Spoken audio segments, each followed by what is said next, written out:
what is new about the revelations this month? When people talk about what's a new JFK file, this is a new file. Nobody's talked about it. Nobody's reported on it. No news organization has had it. And it's the CIA's own records. This file was sitting in the office of James Angleton on November 15th, 1963, when the president and Jackie Kennedy were preparing to leave for Dallas. So this is one of the very most important documents, and that's why. That's a fact that the CIA withheld from the American people for 62 years. The official story is not true. It's been debunked. Origin of the hostility between JFK and the CIA. Let's dig into this. This is a story about CIA obstruction, CIA perjury, CIA malfeasance in the death of the president. And Oswald was not a lone nut. He was a known quantity to this small group of CIA officers. So I don't do conspiracy theories. I mean, that's what happened. I come across another document, and this is the one where my mind began to change. And as I read it, it hit me. Right. They don't want this information out, and they prevented it from coming out. Angleton says no, okay? And that was a lie. Before you hear from Jefferson Morley, I ask if you want to support this show, all you have to do is press subscribe. If you do that, I can have more phenomenal guests like Jefferson Morley exploring the issues you want to hear about and that the mainstream media won't touch. But without further ado, Jefferson Morley.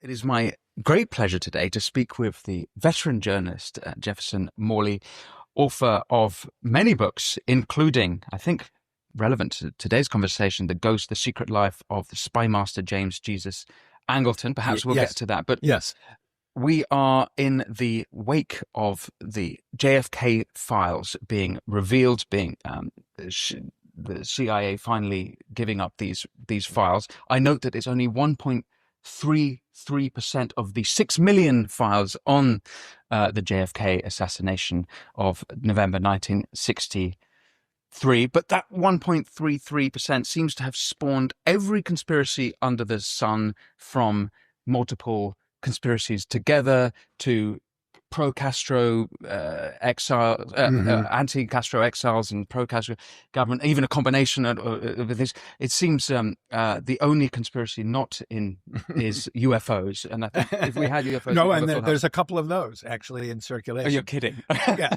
So about that, there's this aura of madness around the JFK story, and people like to encourage it, and there's a lot of crazy theories and all of that.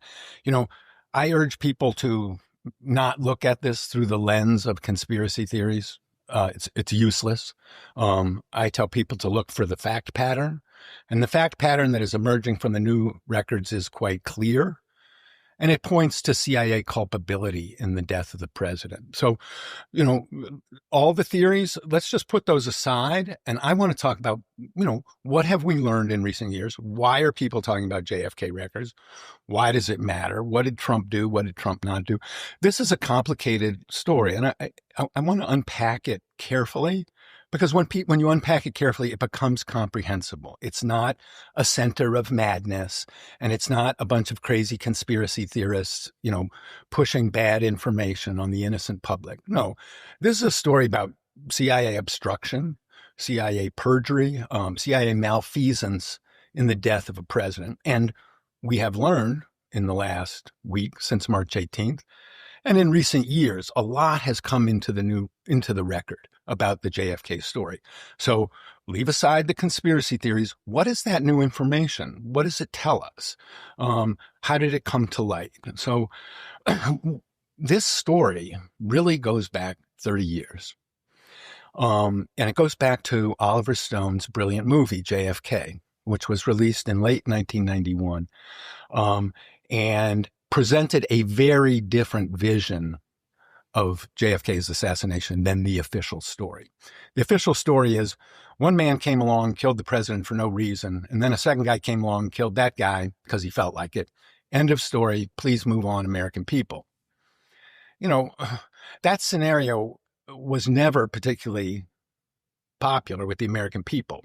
And it remains unpopular, right? Still 65% of Americans believe that there was CIA or someone else involved other than Lee Harvey Oswald, the lone killer. Yeah, and there's very good factual reasons to believe that, okay? The official story that was put out in 1964 it's defunct. I mean, it's been superseded by all the information that we've learned since. So any narrative of how the president died, any narrative about the lone gunman, the so-called lone gunman, has to include the CIA monitoring and manipulation of this man, Lee Harvey Oswald, who was accused of killing the president and who denied it, and who was killed in police custody. I'm just a patsy was the famous. Yeah. So what happened after Oliver Stone made his movie was people pointed fingers at him and said, Oliver Stone, you bad boy, how dare you contradict the American establishment? And it was true. Stone had taken some liberties in making a movie. It's a Hollywood movie. It's not a documentary. It's a very dramatic, exciting, interesting, compelling piece of cinema. But it's a piece of cinema. And Stone said it's really a counter myth. We have the myth of the lone gunman, and now we have this myth of high-level malfeasance, okay? And I think that's the right way to put it. But what Stone did was something very important. At the end of the movie, he put a trailer, and he said, 90% of the government's records on the JFK assassination are still secret, okay? So this is in a movie that's released in 1992. So 30 years after the assassination, Stone said 90% of the records were still secret. Is that true? And that was absolutely true. People said, oh, Oliver Stone, you make stuff up. He delivered that factoid at the end of the movie. And you know what happened? A quick interruption to tell you about the sponsor of this interview, Ground News. We specifically asked them to partner with us because their app and website has allowed me and my team to quickly see through the media bias on any story in the news cycle. Here's how it works. Let's take the recent news about Oliver Stone testifying at a U.S. House panel hearing over the files on the JFK assassination. There have been multiple articles published, and we can access every single one on Ground News with context on each source. Left-leaning life hacker ran the headline, "The Most Influential Hoax in American History," writing off Oliver Stone's work as a conspiracy theory, compared to right-leaning the Denver Gazette, who decided to focus on his credentials as a director, running the headline, "JFK Director Oliver Stone to testify to Congress about the newly released assassination files." A starkly different narrative on the same story around the hearing. Seeing all sides, regardless of political lean, is important in making informed decisions and seeing through biased reporting, which is why their blind spot feed, dedicated to showing stories underreported by either side, is so important. I believe in what Ground News is doing, and I encourage you to check it out by scanning this QR code or go to ground.news/Winston. If you subscribe through my link, you'll save 40% off unlimited access. Ground News is subscriber funded, and by supporting my sponsors, you are supporting this show. Capitol Hill was inundated with mail, with outraged Americans saying, how is it possible that we have been deprived of the record of the assassination of our president for 30 years? And Congress was actually shamed into doing the right thing. They corrected that situation. What they did was a very sensible thing. They said, we're not going to reinvestigate the assassination. What we're going to do is we're going to make public all of the government's records on the subject. Okay. That was a very positive move. And is this 1992 JFK Records Act? Correct. This is the 1992 JFK Records Act, which came together very quickly and was very popular. Okay. It passed the House 435-0. It passed the Senate by acclamation. Nobody objected. So you basically had the Congress of the United States completely united about one piece of legislation: make all the JFK records public. Okay, remarkable. What proposition could attract the unanimous support of every senator and every congressman in the U.S. Congress today? It's hard to imagine that there is. This is how broad popular support for this mandate is. So the law created an independent review board called the Assassination Records Review Board, which consisted of independent authorities from historians, archivists, lawyers, from the professional associations of America. These are people who are highly qualified to handle government documents, not party to any conspiracy theories, and not party to the government. independent. And that independence was really key to what followed. The JFK Review Board between 1994 and 1998 went and got all of those records that Oliver Stone said were being kept secret. And they reviewed them. If the CIA said, please don't release that man's name because he's still alive, the review board said, that's fine. You can postpone that for a certain number of years. But basically, they had a very pro-disclosure attitude. And for the first time, between 1994 and by 1998, for the first time, we had a fairly complete, not by no means complete, but fairly complete historical record of what the U.S. government knew about the assassination before, knew about Oswald, how it was investigated by various investigations. And so this massive information comes into the public record. And that information has transformed historical understanding of Kennedy's assassination. What was the main change then in the understanding from at that point? You know, people are always looking for a smoking gun. And I say, you know, don't start with a conspiracy and go looking for a smoking gun. Start with an open mind and go looking for the fact pattern. What does the evidence tell you, especially the new evidence? And what the new evidence told us was the official story was less credible, basically on every count, okay? Let's take the crime scene evidence, okay? What did the doctors say who tried to save Kennedy's life, okay? What did they say in retrospect? What did they say when they were deposed in the 1990s? These were medical personnel who participated in the president's autopsy, either in the autopsy itself or taking pictures of the president's wounds and that sort of thing. That sworn testimony, which emerged in 1997, showed that the Dallas doctors who tried to save Kennedy's life were unanimous. Kennedy had suffered at least one gunshot wound that was fired from in front of his motorcade. All the Dallas doctors who saw Kennedy's wounds said that. Dr. Robert McClellan, he was standing at the head of the table when they were trying to save Kennedy's life. After he was shot, he was still breathing. He had a terrible wound in his head and he had a wound in his throat, but he was still alive. So there was not much chance of saving his life, but of course they have to try. And so they're trying to save the lives. And Dr. McClellan looks down and he sees the wound in Kennedy's head. And he says, my God, did you see? And he points it out to another doctor. So they stand there for 15 minutes. McClellan's directing the orderlies, trying to, doing all the things to save his life. He's seen the wound, in about half an hour, Kennedy's heart stops beating and he's declared dead. Okay.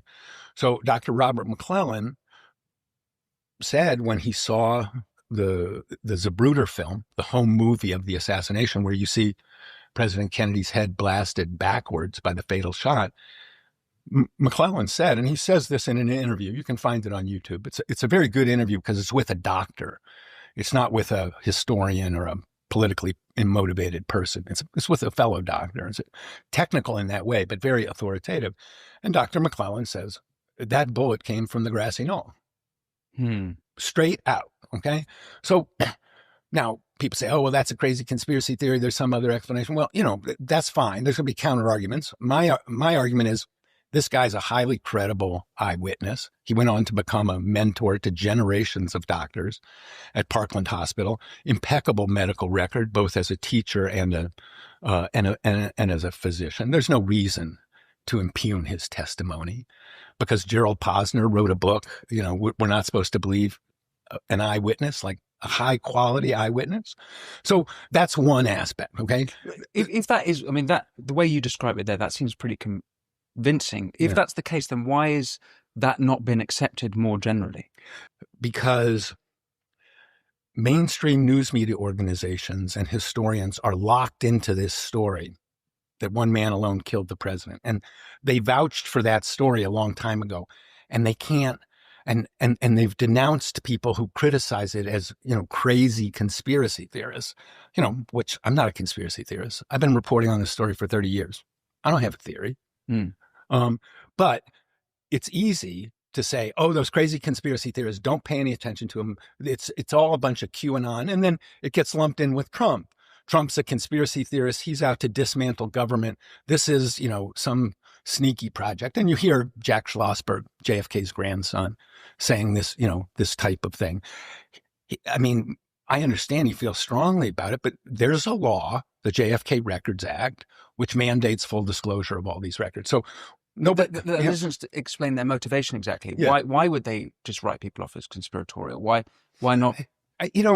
That's a very good question. I think, with the accumulation of all this evidence, it's really kind of anti-journalistic, anti-historical. I think it's very hard for people to accept, after all the mainstream media criticism of Oliver Stone, to actually come around and say, that guy was right.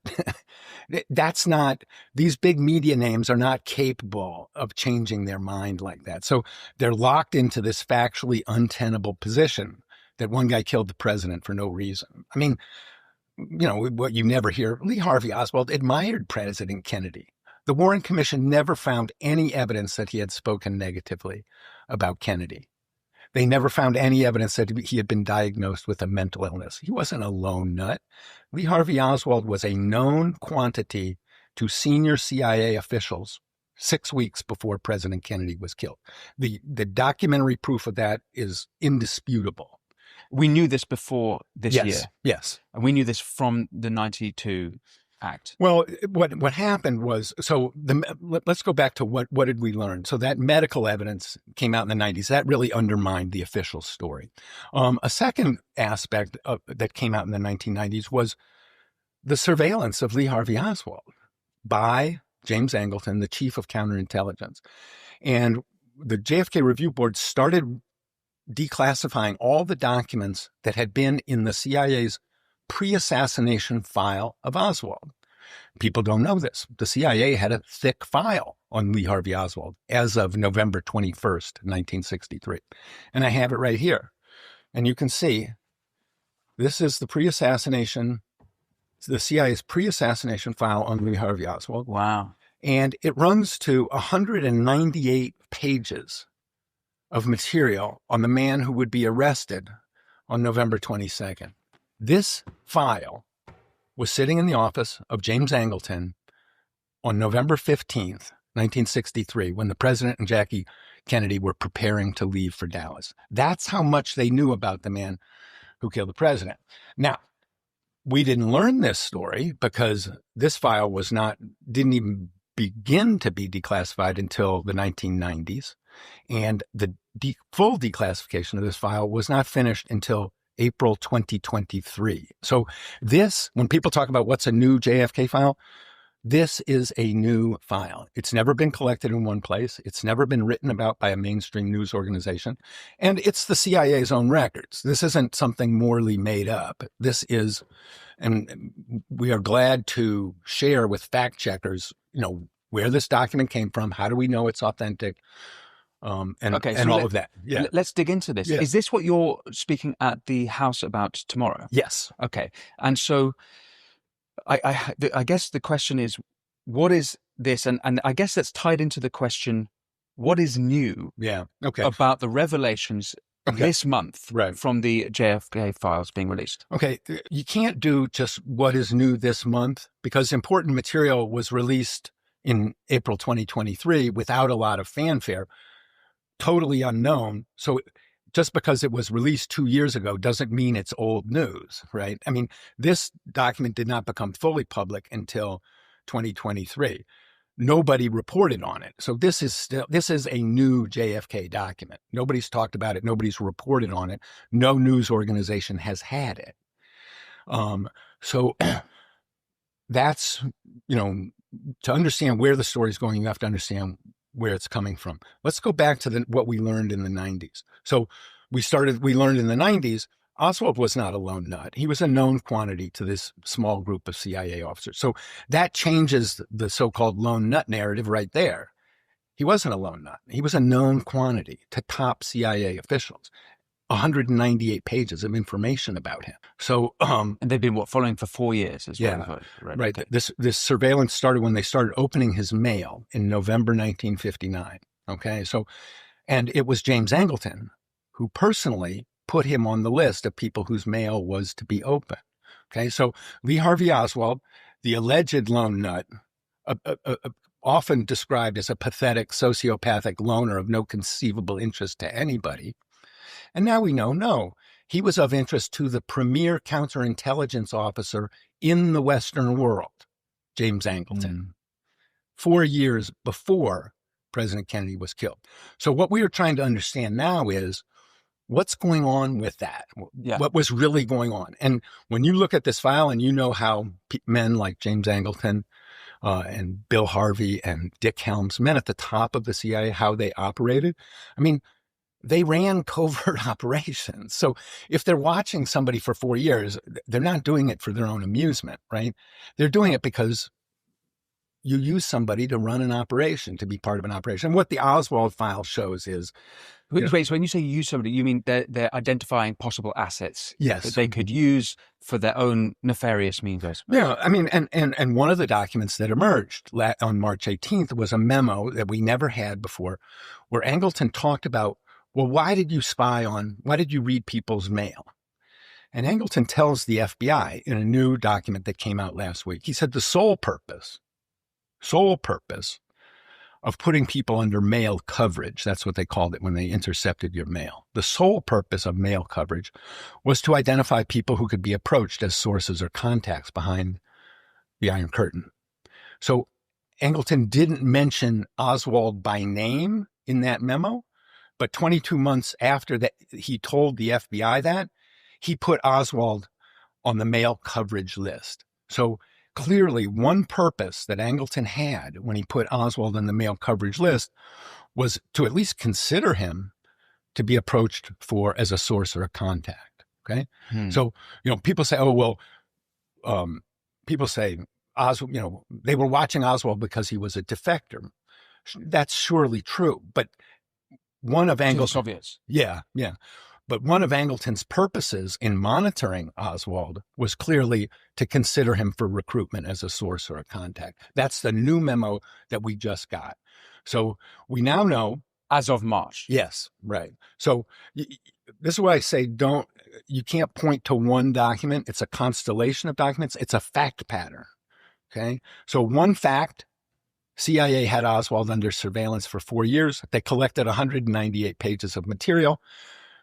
The mainstream media in the United States doesn't want to talk about it, and it has never been reported, even though this information has just come into the public record. They would have had tens of thousands of people under surveillance in a similar way, right? No, there were not tens of thousands of people on Angleton's mail coverage list. There was a couple of hundred. So Oswald is in a very select company of people who are getting their mail read. Yes, people say this, they were doing that to everybody. No, they were not doing that to everybody. The people on that list were very carefully handpicked by Jim Angleton and J. Edgar Hoover. Huh. So that's one thing we learned about the surveillance of Oswald. We learned about the weakness, the medical evidence indicating that the lone gunman, that Kennedy was hit by gunfire from two different directions. A third thing is that was revealed in the 90s, and people say, that's old news. It's not old news to most Americans. And that is a brand of anti-democratic conspiratorial thinking at the top of the U.S. government. And this mindset was exposed in 1997 when the JFK Review Board found at the Department of Army plans for something called Operation Northwoods. And people in the listening may be familiar with that. Operation Northwoods was a false flag operation.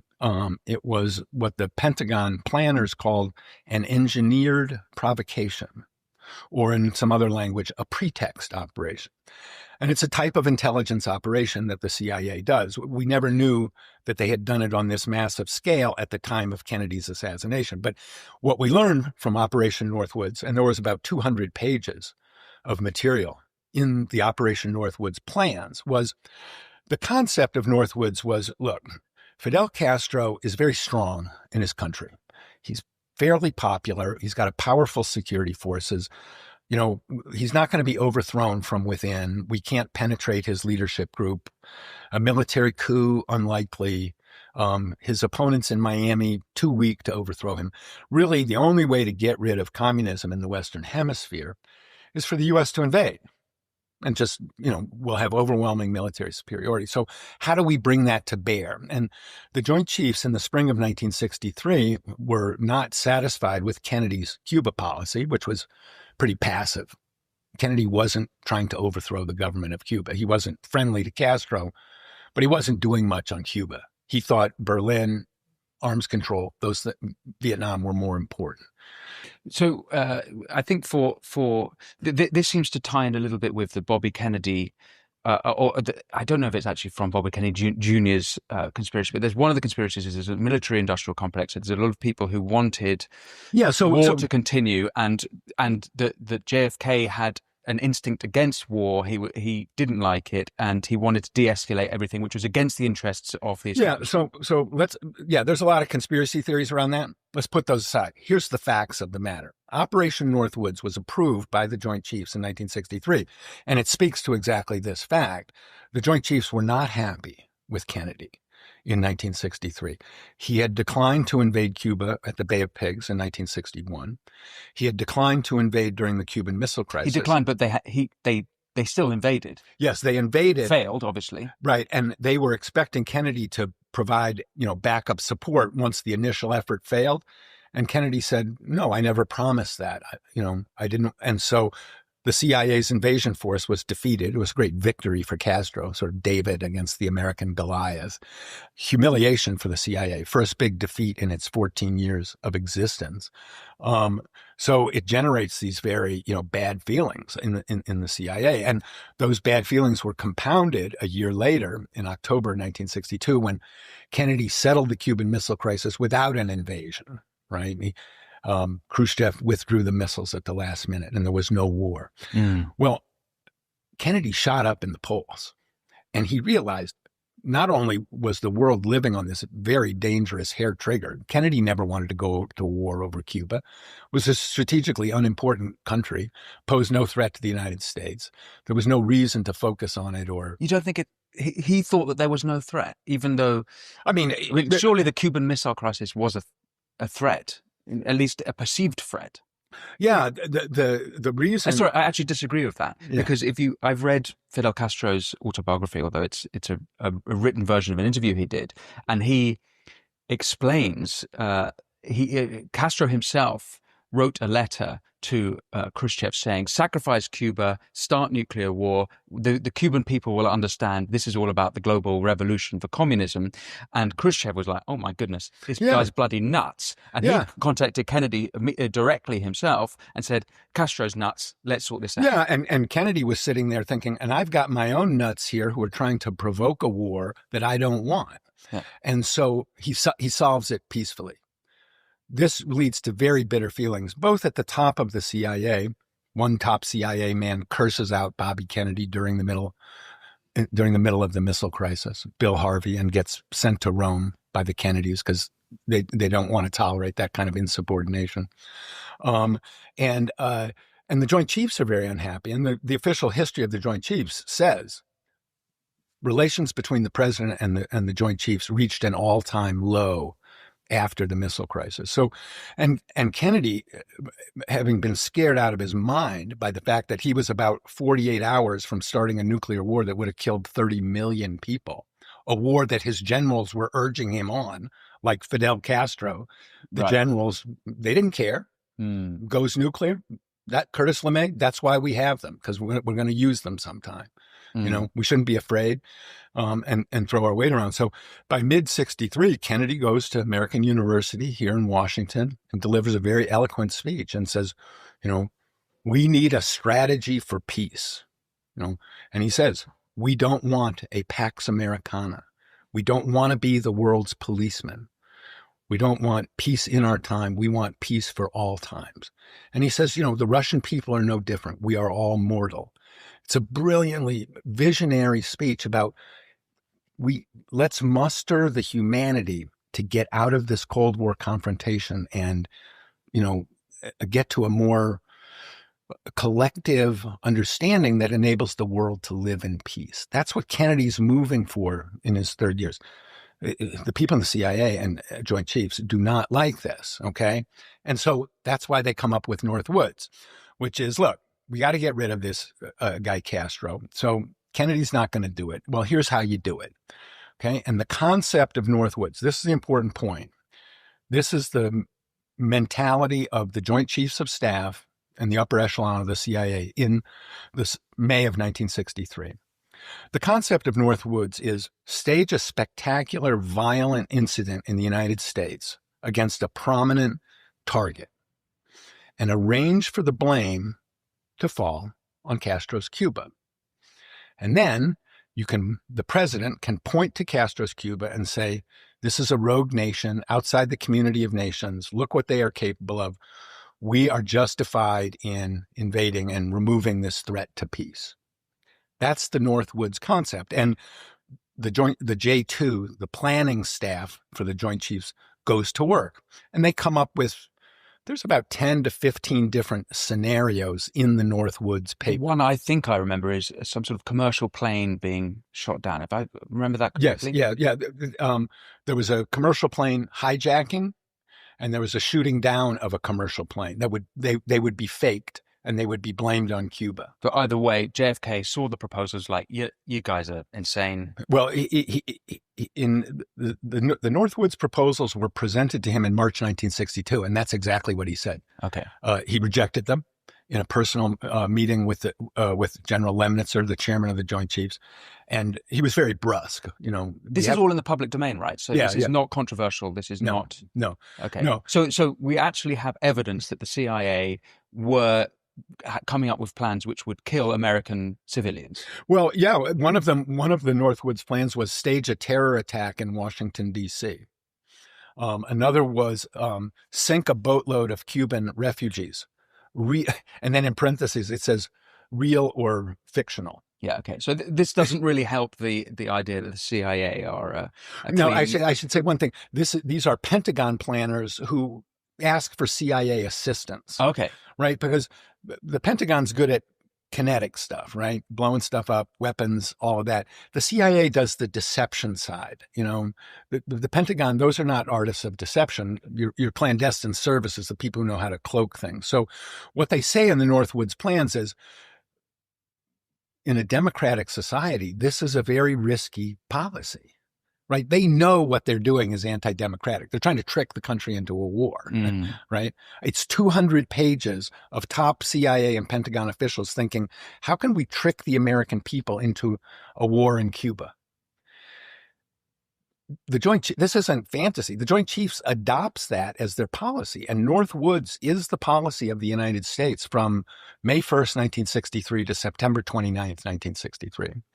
So the planning for Northwoods is going on, and the idea is exactly what I've talked about. How do we stage this violent incident? So the Northwoods papers came out. Well, as soon as they did, it was like, that bears a certain resemblance to what happened on November 22nd. Okay? Somebody staged a spectacular attack on a prominent U.S. target.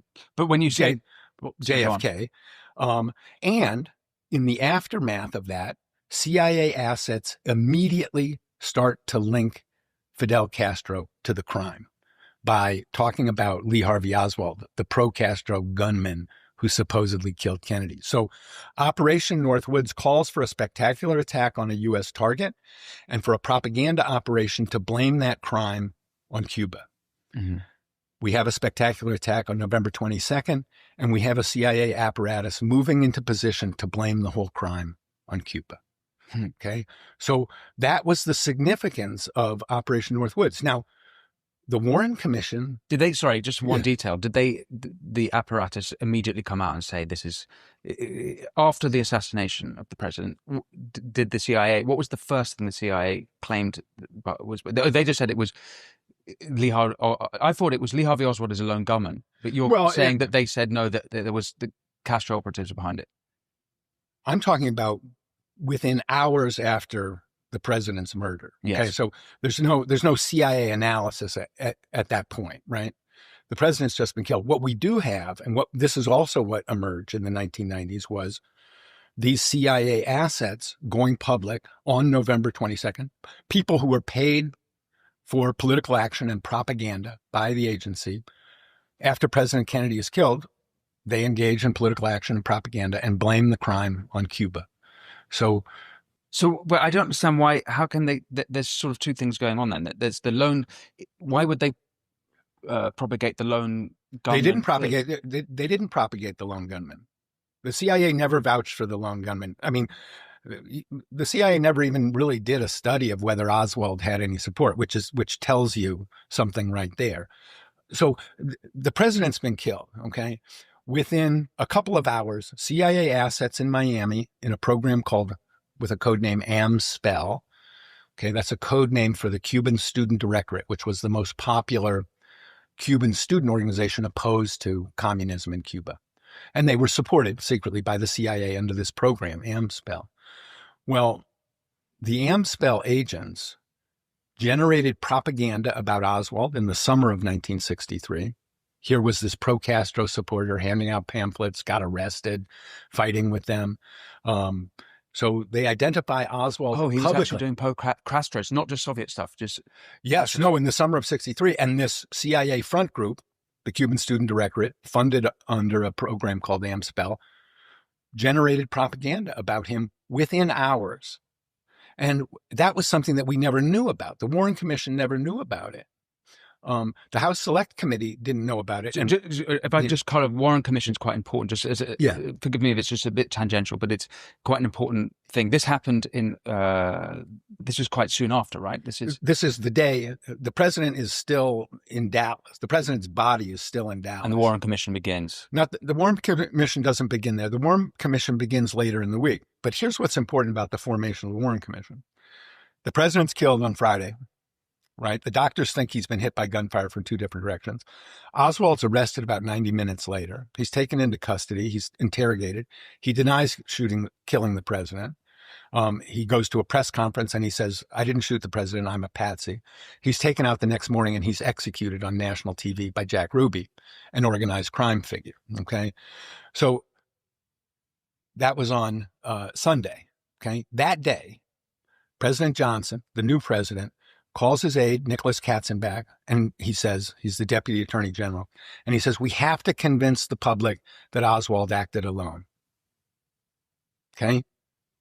The investigation has barely begun, and the president is already ordering the solution that he wants. He wants to find one man alone did this for no reason, and that's it. So this fuels the conspiracy that it was his plot. It was an LBJ plot. I don't do conspiracy theories. I mean, that's what happened. And the same day, J. Edgar Hoover says the same thing to his aides. We have to convince the public that Oswald's the real assassin. So before the investigation has begun, the top two people in the U.S. government have decided we want a lone gunman. Warren, then that week, Johnson cajoles, works on 7 members to create the Warren Commission. He includes Allen Dulles, a CIA director who Kennedy had fired, blatant conflict of interest, never should have been on the panel, but a sign that the CIA was going to be able to control the investigation. Johnson tells Earl Warren, who does not want to be the head of this commission, you have to do it to prevent a nuclear war. Otherwise, we're going to be a nuclear war and 40 million people will be killed. Warren is in tears by the end of this meeting, and he reluctantly agrees to head this commission, which already has its marching orders. Please go find a lone gunman is guilty and don't implicate anybody else. And so the Warren Commission does that. It's basically they seek out to convict Oswald. They never look at what the CIA knew about Oswald. They had no idea about this collection of records. And when Dick Helms goes to the Warren Commission in May 1964 and testifies behind closed doors with CIA Director John McCone, Allen Dulles leads the questioning. And he says, were you well informed about this guy Oswald before the assassination? And McCone says, we had very little information in our files. Okay. McCone's testifying under oath. We had very little information in our files. And Dick Helms, deputy director of the CIA at that point, chimes in and says, yeah, it was probably minimal. Okay. 200 pages of information about the accused assassin cannot be truthfully described as minimal. Okay. Helms was lying. Now, John McCone may not have been lying because he was outsider to the agency. He was totally reliant on Helms and Angleton. But Helms and Angleton knew about this, and they hid it. And they hid it because it would be very embarrassing. If this had come out, it was known to the American public that James Angleton had 180 pages on Oswald sitting on his desk on November 15th, 1963, he would have lost his job instantly. Instead, he kept it for another decade. That's the price of official secrecy around the Kennedy assassination. He should have been fired immediately. Here's why. Nobody knew. And so this story has only very slowly came out. The Warren Commission didn't know it. The House Select Committee on Assassinations, which investigated, they didn't know about Northwoods. They didn't know about Angleton's surveillance of Oswald. It only came out with the review board in the 1990s. Okay, so another aspect that totally undermines the credibility of this narrative. One guy killed the president for no reason. I mean, when you see this panoply of CIA operations around Oswald, and skip all the theories, okay? Everything I'm saying is very well documented, and the CIA itself will not contradict anything I'm saying. Okay. If I can bring it back to these files and to what's new. To what's new. Yeah. Just so when I was starting in on this, and my first story, JFK story, appeared in the Washington Post 30 years ago this week. Okay. So I've been reporting this story ever since. And my attitude was I didn't start with a conspiracy theory, and I wasn't looking for a smoking gun. I was looking for what's new and what's the pattern. What rises out of this body, this massive body of evidence that makes sense, that explains what was going on. So we have all of this information that is kind of showing that the lone gunman narrative, it doesn't describe what happened. Okay. It's inadequate. You know, I don't want to spend a lot of time arguing, but it just factually, it's not supportive. And the other thing to understand before I get to how I changed my mind is something that's very important for people to understand. This is not some idiosyncratic view that came from quote unquote conspiracy theorists. Okay. It's from data. Not only is it from data, but it's from what top people in Kennedy's world thought. Okay. A week after the assassination, and this is something we didn't learn until 1999, Jackie and Bobby Kennedy sent an emissary to Moscow. It was a friend of Jackie's named William Walton. He was already going to Moscow for a cultural exchange thing. And they said, we want you to take this message to the Kremlin. And there was a guy in the Kremlin who spoke very good English and had grown up in Brooklyn, a guy named Georgy Bolshakov. And so he was kind of the intermediary for Americans because he understood Americans and he understood Russians. And they told Walton, look, go to Bolshakov and give him this message for the Kremlin, right? This is a guy who's going to go to the top of the Soviet government. And he said, despite press reports that Oswald was connected with the communist world, we don't believe that. We believe the president was killed by a major domestic conspiracy. Bobby Kennedy is going to run for governor of Massachusetts. And when he returns to the presidency, he will restore his brother's policies of détente. We don't hold the Soviet Union responsible for this. So Jackie and Bobby Kennedy, a week after the assassination, are saying privately they suspected Jack was killed by his enemies. There's Bobby Kennedy's senior son, RFK Jr., maintains to this day. It seems to. And he's got RFK Jr. has a lot of, he's got a lot of evidence behind his claim. He says it's true beyond a reasonable doubt. I don't think the evidence enables that type of judgment, but the evidence is strong. He's been rather quiet, I would say, these couple of weeks, but maybe we come back to that in a little bit. Yeah. So let's go back to Moscow. Yeah. So that's a week after the assassination. RFK and Jackie don't believe the official story. A month after the assassination, former President Harry Truman writes an op-ed in the Washington Post, and he says it's time to abolish the CIA. It's giving us a bad image all over the world, and they're engaged in all sorts of strange activities. Now, Truman doesn't mention Kennedy's assassination in that piece, but clearly that's what motivated him. And Truman believed, and we can take this piece as evidence, that the CIA was or might have been party to Kennedy's assassination, and that's why it should be abolished. Okay? A couple of years later, in 1967, Lyndon Johnson, the man who appointed the Warren Commission, says to an aide, I've been studying the new evidence, and I think the CIA might have been involved in Kennedy's assassination. Okay? So Robert and Jackie Kennedy didn't believe the official story. Harry Truman didn't believe the official story. Lyndon Johnson, we have a tape. Lyndon Johnson is asked about this single bullet theory, this kind of contorted forensic explanation used to justify the lone gunman theory. Johnson's on tape saying, I don't believe it. So Lyndon Johnson, the man who appointed the Warren Commission, didn't believe it. And I always ask people, well, if Lyndon Johnson didn't believe it, why should I believe it? Right? I mean, and so the point being, people at the top, people who were very knowledgeable about power, thought right away that Jack Kennedy was killed by his enemies. And that wasn't just, Americans who were close, foreign leaders, and there's two important ones. Charles de Gaulle thought Kennedy had been killed by his enemies. Really? Never believed the lone gunman theory for a second. And we'll talk more about de Gaulle in a minute. Fidel Castro said Kennedy was killed by enemies in his own government. And he said that from day one. What's new? Okay.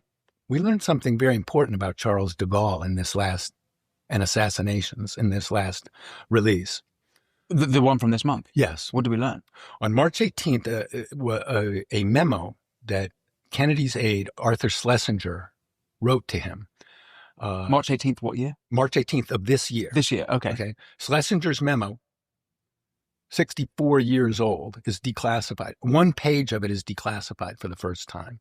The CIA has been hanging on to withholding this information from the American people for 64 years. And we got a glimpse at it last year. And it told us something very important about Charles de Gaulle. Okay. In the memo, JFK was furious at the CIA after the Bay of Pigs. He felt that they had tried to impose their policy on him. And so he turns to Schlesinger and says, what can we do? And Schlesinger says, well, what we can do is we can reorganize the CIA and put it under control of the State Department. And here's why we should do that. And in this page that was redacted until 2 weeks ago, Schlesinger marshals the reasons why. And he says, the CIA is encroaching on your government everywhere you go.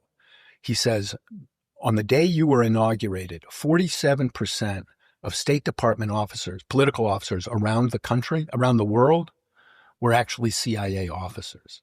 47%. He said in the Paris embassy, there's 123 people who work for the CIA. Now, those of us who have studied the CIA, those numbers were eye-opening, okay? We knew that the CIA had a big presence. I would have said the CIA had 75 people in the Paris embassy. No, 125. It's almost bigger by an order of magnitude, okay? But these are American citizens, obviously. Yes. Who are working in embassies all over the world. Yes. I mean, is that crazy a crazy revelation, that these people? Well, the CIA thought it was important enough to withhold from the American people for 60 years. So they thought it was important. They thought we can't share that. We don't want to share this. Do we have any idea why they would have withheld that information? Because it's highly embarrassing. And at the heart of that passage is Schlesinger tells an anecdote about why the CIA does not want you to talk about this memo.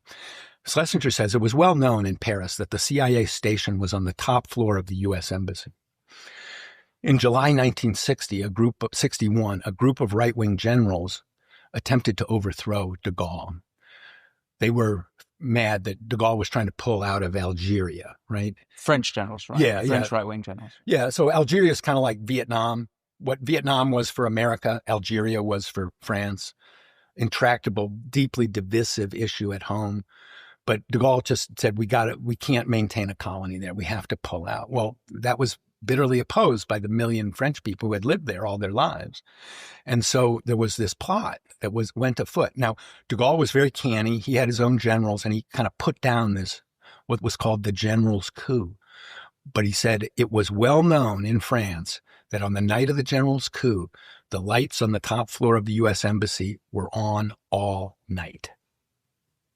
De Gaulle thought that the CIA was involved in a plot to overthrow him in 1961. And in 1962, de Gaulle is ambushed on a country road. He's going to his country house for the weekend, and he's ambushed by the same faction of right-wing officers. De Gaulle had a very skillful driver, unlike Kennedy, and he escaped the ambush unhurt. But de Gaulle was convinced that the CIA knew about the plot to kill him as well. Could it have been? And this is why the CIA is keeping this off the record, because this isn't just secrets about, the number of slots that are held. This is about the President of the United States realizing that the CIA is involved in regime change and assassination operations against a Democratic ally. This document is the foundational story of the split between Kennedy and the CIA, which will persist through the rest of his presidency. So this is one of the very most important documents, and that's why. There's no national security information in there. This could have been released decades ago. It wasn't released until recently because it's so embarrassing to the CIA, and it shows why Kennedy was so unhappy with the CIA. Can I Sure. play devil's advocate on that theory? Sure. And forgive me if this is a stupid question, but could it also be that the lights were on because they were following what was going on? Like they had some sort of duty to cover what was going on in the country back to DC. I'm just telling you what de Gaulle's interpretation. Sure. is. Yeah. But also that that so many operatives at all these embassies all over the world. Could it be that they wanted this hidden, this new file hidden, because the thing that's embarrassing is that these people who are claiming to just work in the embassy are actually spies. Right. Right. Right. But it's no secret to our enemies that CIA officers use political cover. The KGB knows that very well. The KGB. Sure. And we expect it. Like if you go to the China embassy in DC, you'd imagine that all of them are reporting for the CCP. It's like, it's not, this isn't crazy stuff. It's kind of, No. It's highly sensitive national security material that's kept secret for 62 years, right? It's not unimportant. The CIA is telling us. It's very important, and we don't want to tell you. You're not entitled to this information. Our foreign adversaries are not fooled. The only people who are fooled are the American people.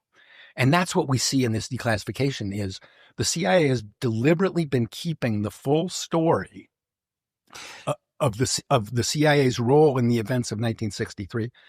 They've deliberately been obfuscating. So on this this specific detail with de Gaulle, what's the exact link to JFK, or is this sort of just a side story? No, it's not a side story. It's an origin story. It's the origin of the hostility between JFK and the CIA that begins in 1961, and I believe culminates in November 1963. When you see all the CIA activity around Oswald, when you understand that, then you understand why they had to hide this. Right. Jefferson, you said a moment ago that you changed your mind before you wrote your first article 30 years ago. Was it in the WAPO? And you said, but I wasn't clear what your mind was before and what it was changed to. Well, so my first article was an interview with a woman, Jane Roman, who was an assistant to James Angleton. And she had handled pre-assassination material about Oswald. I found her living in Washington. Her name was declassified in the 1990s by the Review Board. So I went, looked her up, because I thought this is a great story. Here's a CIA person who handled intelligence about Oswald before the assassination. What does she have to say? She turned out she had some very interesting things to say, which was, we didn't have this whole file, but we had some of the documents. We said, what does this tell you? And she said, somebody was showing a keen interest in Oswald held on a need-to-know basis. She said one cable about Oswald that was written in 1963 was inaccurate. She said, I'm signing off on something I know isn't true. So she complicated the narrative that Oswald was just this lone nut who nobody was paying attention to. She was right there. She was working for Angleton. She was his liaison officer. So what she did was she handled his contacts with all other government agencies and all other CIA components. So she's really, a very close assistant to Angleton. So very knowledgeable, unquestionable source. So I wasn't looking for a conspiracy theory. I was just looking for new information. And the story she told was very striking. Was it smoking gun proof of a conspiracy? I wasn't looking for that. And no, of course it wasn't. It was just a very interesting story that had never been told before.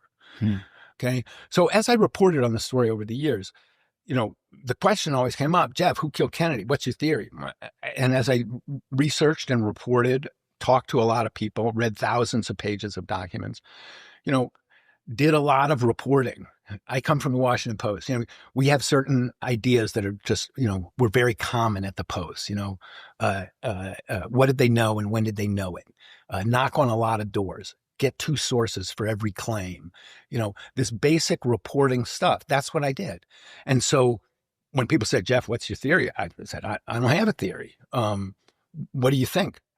I didn't have anything that I could say, this proves to me that this individual was involved in a conspiracy to kill the president. There was nothing like that. Institutional responsibility, was the CIA involved? The evidence could be read in different ways. When I got this file, so I wasn't sure. And so I never assigned responsibility. I never used a word like complicity and saying the CIA was complicit in Kennedy's assassination. And I reported tons of stories, doing the exact same thing that I was doing with Jane Roman. What's a cool new story?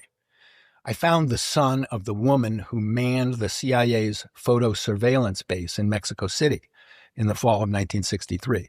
His mother was the photographer who took the pictures of everybody coming and going from the embassy. The CIA's story is we never obtained a picture of Oswald, which was hard to believe because this facility where he walked into was under heavy, persistent CIA surveillance. And the CIA was quite proud of it. Nobody went in and out of those buildings without... Oswald walked into the Mexico City. He walked into the Soviet embassy in Mexico City. And this man who I talked to, who had been a CIA agent as a university student, working on this photo surveillance project, he said his mother, she's now dead, but he said that his mother told him after the assassination, and she saw a picture of Oswald, she said, yeah, I took pictures of him coming and going. So that story shows that the CIA's story that they didn't get a picture of him, it was never particularly credible. And my reporting shows that it's even more unlikely than ever. Again, no theory, solid source, firsthand account from a CIA officer based on CIA information. I broke the story in 2023 of the man who was reading Oswald's mail. That's the story that's told in this file. Reuben Ephron was an operations officer who worked for Angleton. So before the assassination, he was reading the mail before the assassination. He read Oswald's mail for 18 months, the first 18 months of JFK's presidency. That's a fact that the CIA withheld from the American people for 62 years. The name of the guy who was reading the mail of the man who supposedly killed JFK. Now, that was released this March. That was released in 2023. 2023, okay. So we're not just talking about things that came out. We need to talk about all the stuff that's been learned in the last couple of years because it's very new. People don't know it, and it's very important, yes. Okay? And there's no one smoking gun in there. I'm talking about looking at them together. So you ask, why did I change my mind? What happened on March 18th? Well, on March 18th, we knew Angleton had Oswald under surveillance. We had this file. We knew Reuben Ephron was reading his mail. We knew this woman in Mexico City, Greta Goyenechea, took his picture. So we're filling out the picture of Oswald and the CIA slowly, okay? What we learn on March 18th, we get the Schlesinger memo, okay? Here's the origins of Kennedy's skepticism about the CIA, okay? Written on paper. And we know what the CIA, by the fact that they hid it, we know what worried the CIA most about the release of this information. That page about CIA encroachment, that was Schlesinger's word, CIA encroachment on the president's foreign policy making authority, that came out on March 18th. So that's important. Now we know something about Kennedy's hostility. We learn about what was Angleton's purpose in putting Oswald on the mail list. We learned maybe to recruit him. So we have another level of interest about Angleton. And then I come across another document, and this is the one where my mind began to change. And as I read it, it hit me. And I understood. Now I can use words like culpability and complicity. What did I read? I read the transcript of an interview that Angleton did with Senate investigators in 1975. Angleton had been fired for spying on Americans in 1974. And for who? For the CIA. Spying on Americans for this. Oh, okay. Yeah. Okay. He was spying on the anti-war movement, basically. Right. They had a massive spying program, complete violation of the CIA's charter. The CIA is not supposed to spy on Americans. They get caught, and this is one of the Watergate era revelations about the CIA. Angleton gets fired, and Congress rushes in to investigate. And the first thing they do is they call in Angleton and say, what the hell was going on here? And so that transcript was heavily redacted for 60 years. 112-page transcript. It had about redactions on about 40 pages. Okay. After 50 years, it still got heavily redacted. We got that entire document on March 18th. 2025. Yeah. And I'm cruising through it, and it tells a lot about how Angleton developed a super special relationship with the Israeli security forces, Israeli intelligence, and why he relied on them. And so that's all very interesting about how Angleton created his own empire. What Schlesinger called the CIA a state within a state. And Angleton's testimony fleshes out how did that state within a state operate. Because it wasn't subject to control of the regular CIA, and it wasn't subject to the control of the president. Kennedy had no idea that CIA people were monitoring Lee Harvey Oswald. Let's just put it that way. So Angleton is called to testify, and he's asked, and this new passage appeared on March 18th. He's asked, was Lee Harvey Oswald ever the subject of a CIA program or project? Okay. The answer is yes.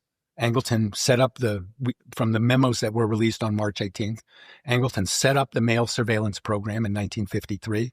He shared it with the FBI in 1954. He appointed Reuben Efron to be the deputy director of the program. And in 1962, Reuben Efron reports on a piece of Oswald correspondence that he's read, and he sends it to Angleton's office. Okay. So Angleton answers the question, was Oswald ever the subject of a CIA project? Angleton says no, okay? And that was a lie, okay? He knew all about the mail surveillance of Oswald. He knew that it had gone on for 4 years. So Angleton is lying under oath, and the CIA has withheld that fact from us from 1975 to this came out in April 2023, okay? So Angleton lied under oath to the Kennedy assassination. Well, people say, of course, CIA officials lie under oath. That's no big deal. Well, I have a different standard. That's one thing. But, when I showed people this file and when I brought this story to them before March 18th, and I would run it by, other good, trusted reporters, investigative reporters with decades of experience, people I've known all my life who do great work.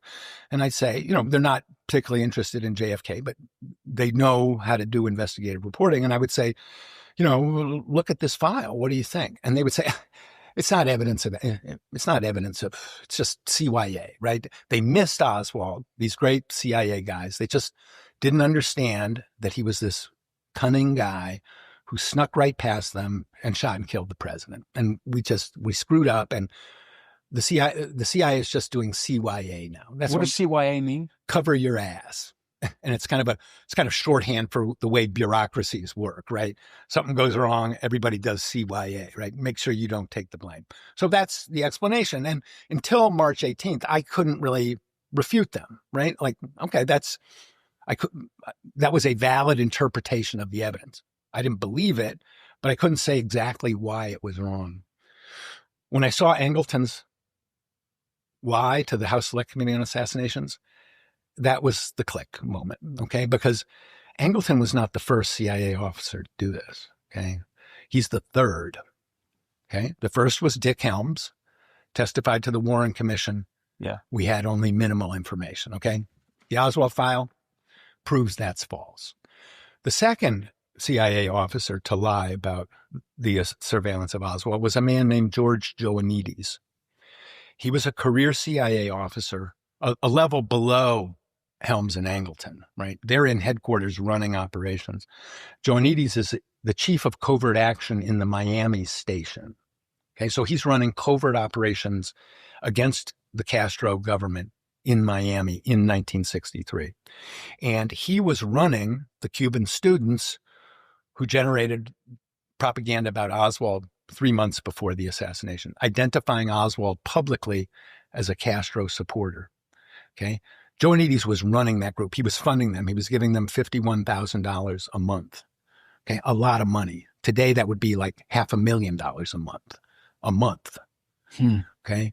And what he was paying, we have some of his files before. Congress is seeking the rest of it now. But what those files show was that Joannides was paying the Cuban students for two things: political action and propaganda. Okay. And he's running these Cuban students. He takes over as the chief of the covert action branch in August of 1963. And that month, same month, his agents run into a fellow named Oswald in New Orleans. Okay. And when they run into Oswald, they do exactly what the CIA and George Joannides is paying them to do. They engage in political action and they generate propaganda. Political action, they see Oswald handing out pamphlets on the street. They challenge him. You're a commie. Oswald stands his ground. Please come arrest them. Okay. That's on August 9th, 1963. They go to court on the following Monday. A bunch of Cubans connected with the CIA show up to challenge this commie guy who's, making noise in New Orleans. So there's this public record of Oswald as a pro-Castro supporter. Fast forward 3 months later, November 22nd, the president's killed, Oswald's arrested, and the Cuban student group goes to the press and says, we know all about this guy Oswald. He's a Castro supporter. And so you have a flurry of headlines on the first day. Kennedy killed by pro-Castro marksman. Pro-Cuban killer assassinates the president. Banner headlines blaming the crime on Cuba.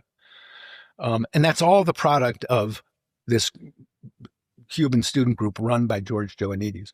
That story is not disclosed to the Warren Commission. The fact that the CIA was funding Oswald's antagonists, the story that Oswald had fought with the Cubans, that's all in the Warren Commission, but the CIA connection was not there because Dick Helms had lied to the Warren Commission, and all of this was concealed. So Joannides' role was concealed. But here's where it gets really interesting. 15 years later, the Warren Commission is not particularly credible. The Zapruder film is shown on national TV for the first time, right? And you can see the president's head blasted backwards. Is that I'm just trying to picture that. You mentioned it earlier. Is that the shot? And it kind of looks like the driver himself is turning around. It doesn't look like that. Is that the one I'm thinking of? Yes, that's the Zapruder film. And why do you say it doesn't look like that? Because you don't think the driver's looking forward is not... There is no forensic, eyewitness, medical, or photographic evidence to support the notion that he was pulling his gun. It's a very persistent myth. It's only because It's only till I saw the video that it's something weird with it. Seems like the driver, but maybe this is me going down cuckoo conspiracy. So yeah. There's no people say that, and I say there's zero evidence to support it. So. But the film is shown in 1975. Kennedy's blasted backwards. That completely contradicts what the Warren Commission said. And so Congress reopens the investigation in 1975. And they say, we're going to reinvestigate Kennedy's assassination. And so they create what's called the House Select Committee on Assassinations, HSCA. And that gets going in 1978. What the CIA does is they call George Joannides out of retirement, the man who had handled the Cuban students who had contact with Oswald, and they make him the liaison to the investigators. So the investigators from Congress are coming and they're saying, we want to interview this, we want to interview Dick Helms. We want to interview James Angleton. We want to interview people who are connected with this story. We want X, Y, and Z documents. They're starting over, trying to understand what happened in the assassination and looking more critically than the Warren Commission ever did at the role of the CIA. So one of the things that the investigators wanted to know was, so who was running those Cuban students who were, fighting with Oswald before the assassination? Who was running that AMSPEL program? Okay. The HSCA investigators are asking this question to George Joannides, the CIA lawyer. He's the answer to the question, and they have no idea. And he looks at them and he says, I don't know. I'll get back to you. And he never does. Okay. I broke the story that Joannides did that, and I took it to Bob Blakey, the man who had run the investigation. And he'd had extensive contact with Joannides during the course of their investigation. He was the point of contact. They had meetings with the lawyers from the CIA all the time. What did he say? He said, I used to say that the CIA cooperated with our investigation, and I no longer say that. If I had known who he was a material witness. I would have deposed him and interrogated him. He said the CIA compromised our investigation. Obstruction of Congress. It's a felony. Okay. Joannides is the second senior CIA official to lie about what they knew about Oswald before the assassination. And now I have a third, Angleton. Okay. This is when the click moment. This is the tipping point. To my friends who say, it's just another example of CIA incompetence, well, nobody ever called Jim Angleton and Dick Helms incompetent. That's one thing. Okay. A second thing is, one false statement could be considered incompetence. Okay. Two false statements, that could be CYA for the first statement, right? Three false statements about CIA officers about the same subject, the pre-assassination surveillance of Oswald. That's a pattern. That's a pattern of misconduct, of malfeasance. Mm-hmm. And you cannot consider that pattern to be exculpatory, right? Imagine 3 police officers lie about their knowledge of a homicide in a defendant in a homicide case. Is that exculpatory evidence? No, that's incriminating evidence. That indicates guilty knowledge. And so guilty knowledge or complicity. So if it's guilty knowledge of criminal negligence, or it's actually outright complicity via covert action. It's one of the two, okay? The idea that this information is not important and CYA, no, 3 senior CIA officers lying about the assassin of President Kennedy, that's a big story. And now I'm very comfortable, since March 18th, and only since March 18th, I'm very comfortable saying these 3 men, Jim Angleton, Dick Helms, George Joannides, were legally culpable in the assassination of the president. So what I'm, please correct me if I've got this wrong, but what I'm sort of taking as implicit in what you're saying is that all of the JFK files released doesn't tell the whole story, and that there's files that are not released that have been deleted. And this is important. One of the things that I sued the CIA a long time ago for the records of George Joannides, and they've never turned them over to the National Archives, even though they are quite obviously JFK related. And so, this isn't the final chapter. This isn't a smoking gun. This is where the story's going. This untold story of CIA operations around Lee Harvey Oswald that top CIA officials consistently lied about, and the CIA as an institution has enabled that deception by withholding this information for so long. We didn't know about Angleton's false statements to the House Select Committee on Assassinations till 2 weeks ago. We didn't know about the new fact pattern until 2 weeks ago. So we're just beginning to understand what this fact pattern tells us. And there's a lot to be learned. But yes, that's where the story is going. To understand where the story is going, you have to understand where it came from. So you need to understand the Oswald file. You need to understand the Angleton material that was released on March 18th, as well as the Schlesinger memo. And I can say there's a whole bunch of other things that came out last week that support this analysis that I'm making. This is not Morley's position idiosyncratically. I represent a kind of rough consensus of JFK researchers. We talk among each other about what happened, who might have been involved, what's the quality of evidence. But I think I speak for a consensus when we say the official story is not true. It's been debunked by the information that's been released since the 1990s. So what did happen? What seems to have happened is that the president was ambushed by his enemies who had the ability to make the crime look like something else, to foist the blame on Oswald. Okay. And George Joannides, Dick Helms, and Jim Angleton were somehow part of that. And that's why I say they're legally culpable, if not complicit, in the assassination of the president.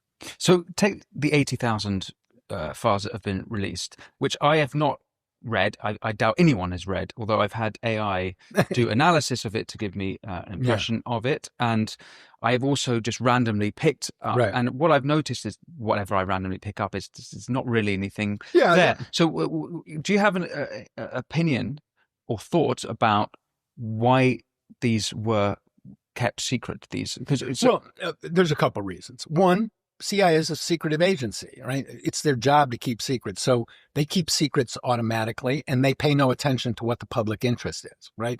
The JFK Records Act says you have to make all your records public. And if you have security concerns, you can put those forward. They'll be considered, but they're not dispositive, okay? The CIA's attitude now is, we don't need to. Congress passed a law, said all these records have to be released by 2017.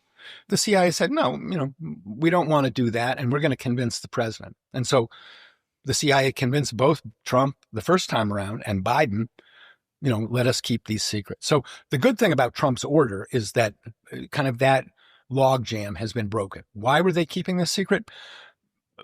To prove that they could keep secrets? They're also keeping it secret for another reason, right? Which is they know that researchers are looking at these records and questioning their story. So when they declassify things, they use what's called the mosaic theory, which is you don't release a small piece of information if that could be used to plug in to a mosaic and develop a larger compromise of the agency's secret activities. So the CIA has been, through its slow declassification of the Oswald file, for example, they have identified what is most important to them, right? The thing they wanted to hide the longest, the name of Reuben Ephron, the man who was reading Oswald's mail, right? So they're telling us what is most important to them. Now, is most of it, 95% of it, unimportant? Absolutely. And you see exactly why this could have been released 8 years ago, which is when the law said it should be released. And the law didn't say the CIA gets permission to withhold 10,000 documents in 20,000. They just did it. So they've always resisted full disclosure. So we are getting into a full disclosure posture now, thanks to the president's order. We're getting closer to it. So we're learning about all of these CIA operations around Oswald. We're learning 95% of it was trivial and could have been released a long time ago. Here's another reason why they do that, classify all that trivial information. Because they know what we're looking for, right? We're looking for holes in their story, and there's plenty of them, right? Why is Angleton lying? Why is Helms lying? Why is Joannides lying, right? They've got a problem. They have a big problem now explaining themselves. And when I talk to the hearing tomorrow, this is one of the important things that the House Task Force needs to do. They need to ask the CIA, why did these men lie? You say they've got a problem, and I wouldn't just mind touching in on this because the CIA leadership. The CIA leadership, sure, but none of is anyone still alive who was involved You would in think so. It's like it's a completely different. We're not just the next generation; we're generations later. Yeah, and so why? And it's something that happened at this point deep American history, although obviously post-war. But it's a long time ago. What do they? Does it really damage them at this so long later? I mean, all I can do is go by their behavior. Right. They don't want this information out, and they've prevented it from coming out. Right. And, that's why I say they need to explain it, because it's baffling. Why would top CIA officials lie in an investigation of a murder of a president? I mean, at this point, if they are concerned about the authority they might lose if it was proved they lied, and I think that's it. I think that's it. But they would gain authority if they came clean and be like, we've screwed up. We're going to just we're going to tear it all down and rebuild, and try and gain the trust again. Admit that they've lied. I would hope that they would do that. But you're absolutely right. The reason that they're withholding is not because anybody at the CIA was involved. No.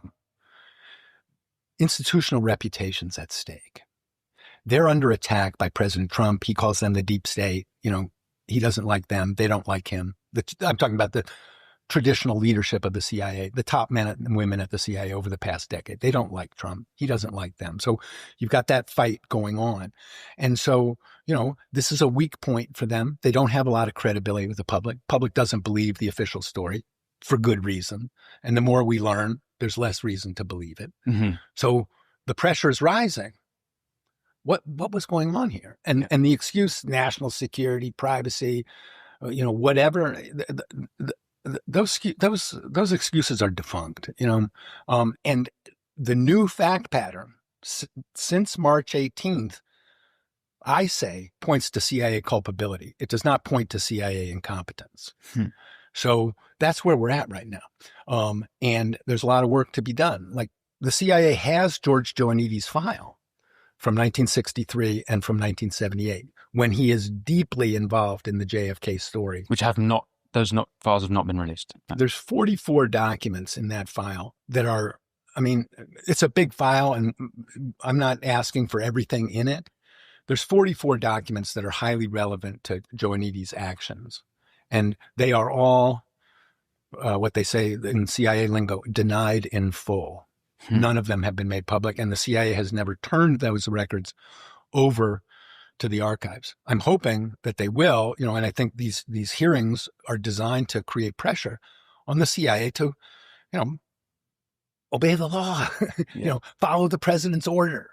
The president says we want full and complete JFK disclosure. Go search your archives. You find anything assassination related, like the Joannides files. And we know that they have lots of other assassination related material that's never been turned over to the archives. Go get it and comply with the law, comply with the executive order. But they're not doing that yet. So, Trump's order, 80,000 pages of material, not 80,000 documents. Okay. That's important to note. It's several thousand documents, 80,000 pages. And not all CIA. There's FBI, NSA, but 80% are CIA. There's the story, these CIA operations around Oswald that were really, we didn't know exactly what was going on until this file was released in its entirety in 2023. And then with this latest release. So we have a new fact pattern emerging. CIA needs to do some explaining. We can have a debate about conspiracy theories and all that. I tell people, look, you want to talk about conspiracy theories? Let's go to the bar across the street. Buy me a drink, and we'll trade conspiracy theories. It's nothing I'm going to put in on paper. There is one that I hope we can address before going to the bar. Sure. Which is, you mentioned in passing that ties. You're working through 40 pages here of this, and you mentioned in passing the ties to Israel. Now, I really want to address this because every set of conspiracy theories always ends up blaming the Jews. And so, no, that's not. That's not true of JFK. The people who think that Israel was involved in the president's death, that's a very small faction in the community of JFK researchers. I would say the JFK researchers that I associate with see much more CIA culpability than Israeli culpability. That's, I'm sure, true. But it's also true that online, and there's very popular anti-Semitic conspiracies, and that's why I wouldn't mind addressing them quickly. So you mentioned Israel and a link to Israel. What exactly was the link? James Angleton, when he was building his intelligence empire at the counterintelligence staff of the CIA, which he was the chief of counterintelligence from 1954 to 1974. So he's one of the most powerful men in the CIA. Really, after the the director, the deputy director, and Angleton. Those are the top three men at the CIA from the 50s, 60s, and 70s. When Angleton was called before the Church Committee, and this was the declassified transcript that we got on March 18th, he describes what had previously been very heavily redacted, which was his close relations with the Israeli services. And he forged an effective working relationship with him. He said, look, what we get from Israel is we get intelligence from all the Jewish emigres coming out of the Soviet Union. And at a time when the CIA had very little visibility inside the Soviet Union, police state, KGB is very effective. They didn't really have any way to learn about their rival. So these Jewish emigres coming to Israel would be tapped by Israeli intelligence. CIA could tap them too. And Angleton says in this unredacted testimony how valuable that was. And he talks about integrating Israeli agents into his own operations. So what we got on March 18th was a much closer understanding of how Angleton built his empire. And he basically brags that he had a lot of help from the Israeli intelligence services. And he talks about them. But that's not specific to JFK. No. But what was going on in the world was in the summer of 1963, Kennedy was pressing David Ben-Gurion, the Israeli prime minister, for on-site inspections of the Israeli nuclear facility at Dimona, in the desert town of Dimona. The Israelis had a reactor there, and the U.S., as the leading party to the Non-Proliferation Treaty, wanted on-site inspections to make sure that it had civilian uses and was not being used to develop weapons. They didn't want any nuclear weapons in the Middle East. They had enough problems. So Israel, though, had a secret nuclear program, and on-site inspections probably would have caught it. What they did was they created a kind of Potemkin village of the civilian uses, and they had another section of the Dimona facility where they were doing the weapons work. So Kennedy was bearing down on Israel and demanding on-site inspections in the summer of 63. So this figures into all the Mossad done it and things like that. That explains the conspiracy theories, I guess. But what is it? Why would the links between Angleton and Israel be in because Angleton was so close to them. I mean, and they were so close to him. Meir Amit was the head of Mossad from 1963 to 1970, something like that. A big intelligence baron of Israel. And Meir Amit said, when it came to U.S. officials, Angleton was the biggest Zionist of the lot. So Angleton is self-identified as a Zionist agent, and what we learned was wait. When you say Zionist agent, you mean he was an agent who was a Zionist, not who was pro-Israel, right? But what we see in the declassified is just how tightly it was. Angleton's asked, is there any conflict of interest? You're not suggesting he's an Israeli agent? Yes. Right. Angleton's asked, is there any conflict of interest between Israel and the United States? And he says no. So Angleton sees the Israelis as an indispensable part of this intelligence relationship that he himself has forged. So he's forging that relationship with the Israelis at the same time that he has Oswald under surveillance. And what has jump-started the Mossad done it meme, which I don't buy, was the revelation of Reuben Efron's name. Because Reuben Efron was an emigre from the Soviet Union. He was Angleton's spy on Oswald. And he after he retired from the CIA, he moved to Israel. So there was a closer connection than we ever knew between Angleton's Israeli arrangements and the surveillance of Oswald. Does that indicate that Mossad was party to a plot to kill the president? I don't think so. It's not evidence. There's no evidence of that there. There's no evidence of conspiracy. So, that's wholly conjectural and driven by other, political agendas, anti-Semitic or anti-Israel or, I don't know. Sure. But it doesn't help that Jack Ruby's real name was Jacob Leon Rubinstein. Can I touch on Bobby Kennedy Jr.? Who Yes. I mentioned earlier has been a little bit quiet last couple of weeks, or at least as far as I can tell. This is someone who staked his life on the CIA. Killed my uncle.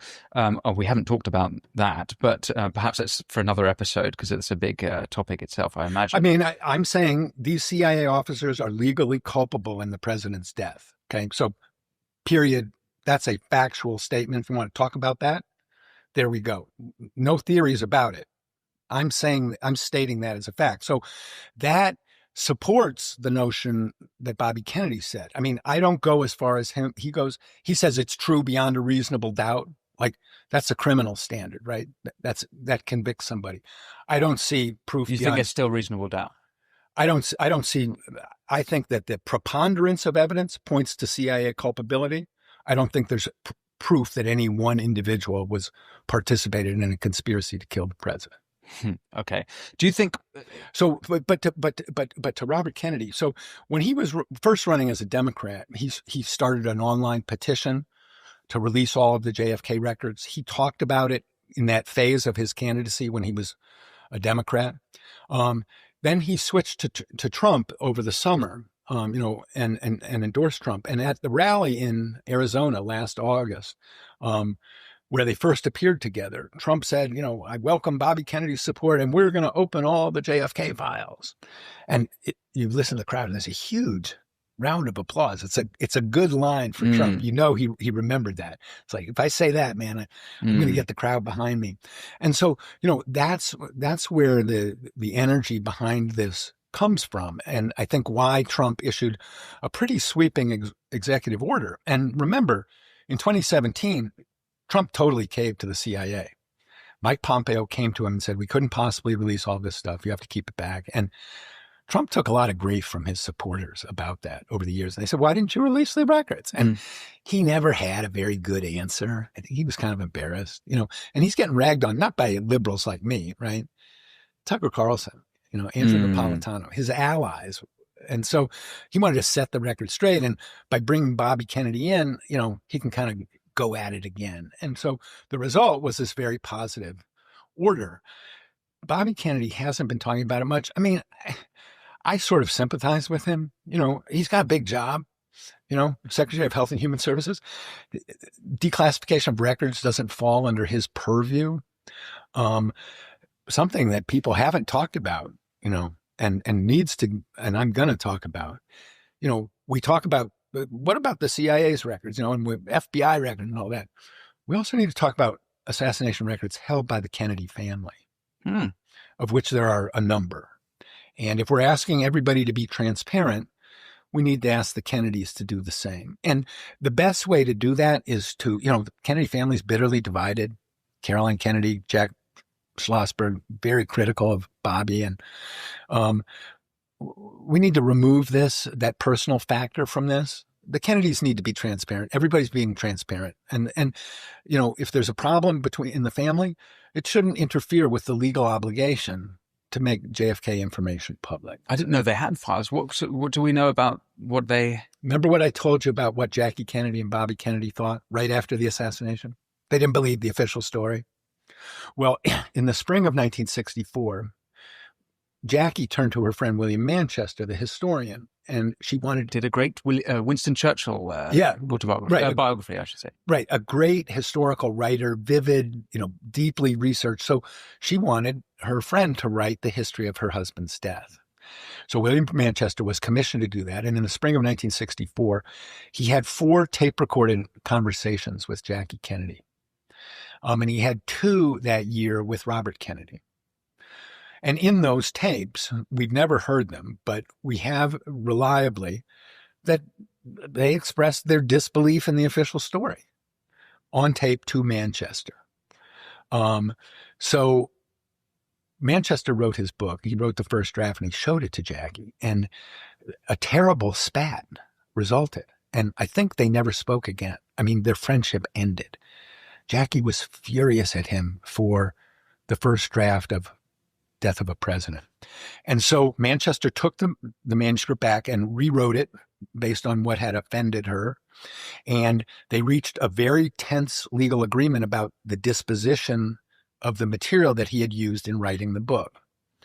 And they came to a legal agreement, and they said the tapes of these interviews and some other material will be put in the library of Wesleyan University in Connecticut. That's where Manchester had gone. That's where his papers are. And they'll be sealed for 100 years, till 2067. They reached this agreement in 1967. This material is not supposed to be released till 2067. So if we're going to have full JFK disclosure, we should have the transcripts of those tapes. There's no national security reason. There's the Kennedy family personal reasons, and I would appeal to the Kennedy family. Look, this is a bone of contention. There can be no harm in full disclosure. And we should do that in order to clear the air and regain confidence.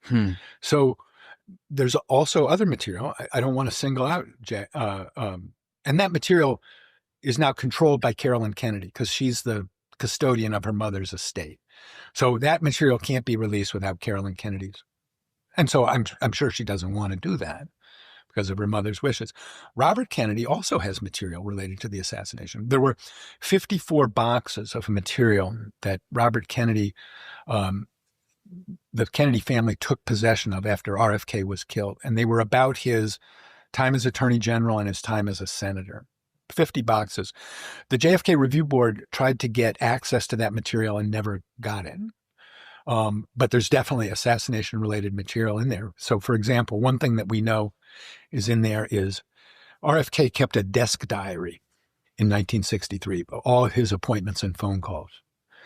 And that desk diary is held in that material. And that it'd be a very important document to see. Who was he meeting with? Because when Bobby Kennedy, after his brother was killed, Bobby Kennedy felt responsible.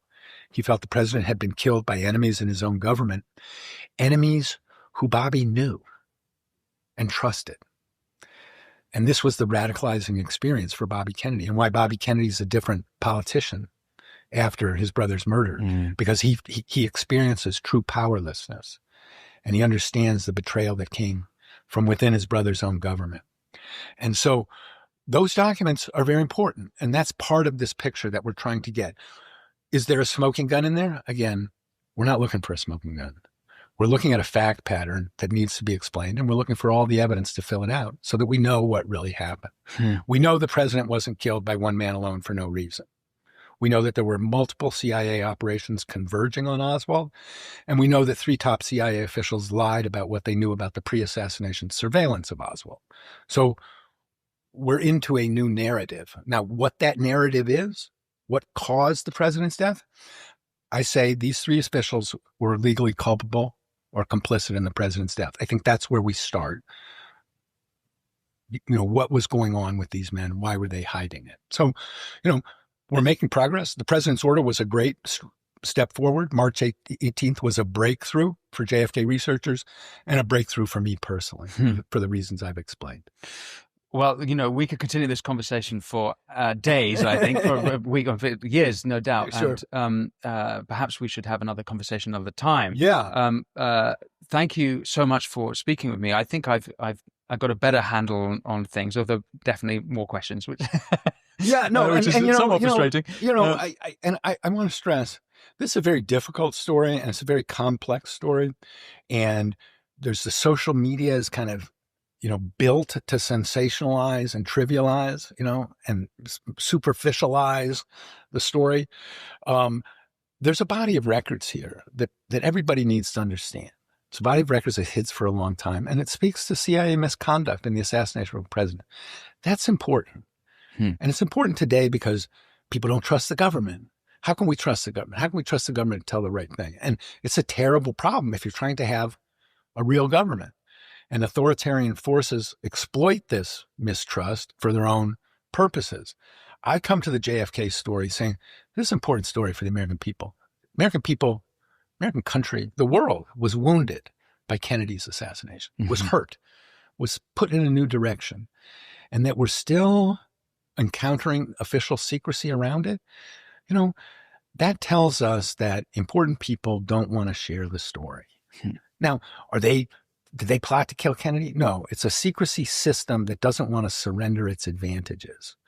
Okay. But what they've done by putting out this false story that one man killed the president for no reason, they've bred generations of mistrust of the government. So the CIA is reaping the whirlwind of its own deceit. And we're all paying the price. Everybody who wants an effective government, we pay the price for the CIA's false statements about Kennedy's assassination. Yeah. And as I discovered, on March 18th, there's a pattern there. There's a pattern there. Mm-hmm. And that's where the story's going. Yeah. Well, Jefferson Morley, a great pleasure speaking with you. Thank you. Good Thank luck you for taking the time. In the House. Is it House of Representatives you're speaking? It's the House Visitors Center, room 210 in the House Visitors Center tomorrow at 2:00. Well, no doubt scenes will be plastered across televisions around the world. Well, so the good thing is people are paying attention to these new records, and there's been a lot of coverage. Oh, there's nothing there, nothing there. There's something there. There's something there. I'm here to say there's something there. And you're publishing these, if I understood this correctly, on your website? These are available.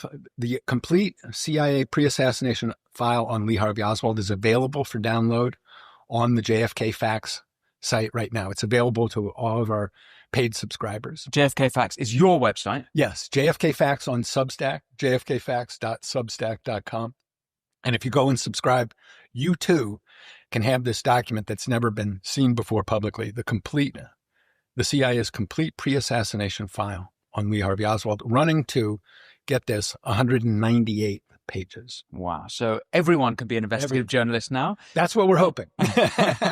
And all hands on deck, I suppose. It's really important. Yeah. And is there anything else you'd like to bring listeners and viewers' attention to? Is it social media or your books? Or is this... Yeah. And, I came to the JFK story not through the literature of conspiracy, but through reporting on the CIA. And the foundation of my work is not crime scene forensics. I know that story, but I came to this by writing 3 books, a trilogy of spies about 3 men who were very involved in the events of 1963. Our Man in Mexico is the story of Winston Scott. He's the CIA's chief man in Mexico City. He's involved in the surveillance of Oswald. My second book, The Ghost, is the story of James Angleton, the counterintelligence chief who puts Oswald under surveillance and lies to investigators, we now know. And then the third book, Scorpion's Dance, is about Deputy Director Richard Helms, later becomes CIA director, and his relationship with Richard Nixon and how that leads to the Watergate affair. But JFK is very much an issue between Helms and Nixon, 2 kind of master Machiavellians. So these books depict not a theory of the assassination, they depict what did Kennedy's death look like to the top men in the CIA, to Win Scott, Jim Angleton, Dick Helms. And so my books, and they're not conspiracy books. I don't pass judgment on who was responsible. I try and describe as matter-of-factly or neutrally as possible what these men saw and did in 1963, how they, what they knew about Oswald, all the little details. So my book, my three CIA books are really, if you want to understand more about how I got to this point, and withheld judgment for 30 years, those books really explain why, So yeah, if people want to know more about what I'm saying, check out those books. Thank you. Jefferson Morley, an absolute pleasure speaking with you. Thank you so much. All the best tomorrow. And I hope we can continue the conversation. Thanks a million. Thanks for watching the Winston Marshall Show. That was Jefferson Morley. If you want to support the show, remember, all you have to do is press subscribe. If you do that, I can have more phenomenal guests like Jefferson exploring the issues you want to hear about and the mainstream media won't touch. And if you want exclusive videos, interviews, and content, head over to winstonmarshall.co.uk. But until next time, be well.